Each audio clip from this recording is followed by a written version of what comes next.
ধন্যবাদ। আপনি জানেন যে আপনার human rights and piece for Bangladesh এর পক্ষে মঞ্জুল মোর্শেদ 2009 সালে রিট পিটিশন দায়ের করে।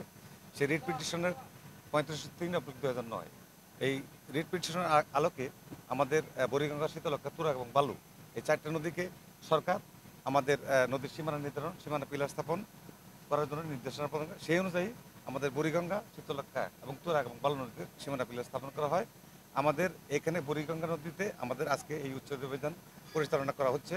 আপনি জানেন যে আমাদের এই আমাদের এই ঢাকা নদী বন্দরের যে আমাদের জুরিডিকশন, আমাদের বিজি মাউথ থেকে আশুলিয়া পর্যন্ত প্রায় 40-80 কিলোমিটার, এবং এই নদীর উভয় পারে আমাদের সীমানা পিলের অভ্যন্তরে আমাদের দীর্ঘদিন যাবত কিন্তু উচ্ছেদ অভিযান পরিচালনা 2009 সাল থেকে কিন্তু। আর মেসিভ উচ্ছেদটা হয়েছে কিন্তু আপনাদের 19-20 সালে আমাদের পরিচালক মহোদয় জনাব AK আরিফুদ্দিনের নেতৃত্বে কিন্তু বড় ধরনের একটা উচ্ছেদ অভিযান পরিচালনা করেছে। আপনি জানেন যে আমাদের দীর্ঘদিন 5ই আগস্টের পরে বড় পরিবর্তিত অবস্থায় আমাদের কিন্তু দীর্ঘদিন উচ্ছেদ অভিযান পরিচালনা করা সম্ভব হয়নি। তো আমরা আমাদের মাননীয় নৌ পরিবহন উপদেষ্টা মহোদয় এবং BIW চেয়ারম্যান মহোদয় এবং আমাদের পরিচালক মহোদয় AK আরিফুদ্দিনের বলিষ্ঠ নেতৃত্বে আমাদের উচ্ছেদ অভিযানের জন্য নির্দেশনা যে বুড়িগঙ্গা নদীর আমাদের আজকে এই হাসনাবাদ, দলেশ্বর এবং কাটোরাল এই মৌজায় বেশ কিছু অবৈধ স্থাপনা আমরা চিহ্নিত করি, এবং এই চিহ্নিত স্থাপনাগুলি আজকে আমাদের উচ্ছেদ অভিযান কাজ চলমান রয়েছে। আপনি জানেন যে এইখানে এই বাড়িটা আপনার নির্মাণাধীন ছিল। আমাদের এই 5ই আগস্ট আগেও আমরা জেনেছি যে এখানে একটা স্থাপনা নির্মাণ করতে, এবং সেই অবস্থায় আমরা দীর্ঘদিন কিন্তু আমাদের সরকারের পট পরিবর্তনের পরে আমাদের উচ্ছেদ অভিযান করা সম্ভব হয়নি। তা আমরা মাননীয় উপদেষ্টা মহোদয়ের নির্দেশনা, কর্তৃপক্ষের চেয়ারম্যান মহোদয়ের নির্দেশনা এবং আমাদের পরিচালক মহোদয়ের বলিষ্ঠ নেতৃত্বে আমাদের কিন্তু এই আজকের এই কাটোরের মধ্যে আমাদের প্রায় দ্বিতল একটি ভবন আছে।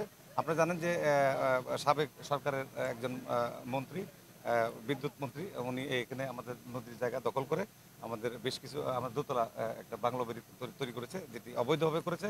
আমরা আমরা বলতে চাই যে সরকারের যে কেউ হোক, যত শক্তিশালী হোক, দখলদার যত শক্তিশালী হোক, তাদেরকে আমরা উচ্ছেদ অভিযান মাধ্যমে আমাদের তাদেরকে উচ্ছেদ যে আমরা ইতিপূর্বে আমাদের এখানে উচ্ছেদ অভিযান আমাদের পরিচালনা করা হয়েছে। আমরা তখন এখানে ছিলাম না, কিন্তু এখানে তৎকালীন সরকার তাদের এই মধ্য দিয়ে কিন্তু উচ্ছেদ করা আসলে সম্ভব হয়নি।